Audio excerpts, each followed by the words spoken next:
Desənə şeyxim, nəsə narahatsan. Gözümün nuru. Qardaşım mənim üstümdən xət çəkməyə hazırlaşır. Görünür, Ağqoyunlu sarayında bizi sevməyənlər var.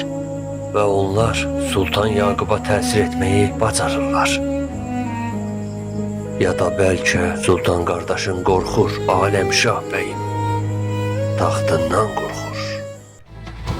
Bu əsər 15-ci əsrdə Azərbaycanın cənubunda hökm sürən Səfəvi təriqətinin rəhbəri Şeyx Heydər və Şirvanşahlar hökmdarı Fərrux Yasar, eləcə də onun təsiri ilə Ağqoyunlu hökmdarı Sultan Yaqub arasındakı mürəkkəb siyasi və dini qarşıdurmanı dramatik bir dillə təsvir edən bədii əsərdir.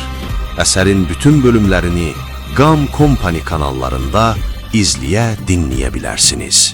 Bismillah, Allah Allah.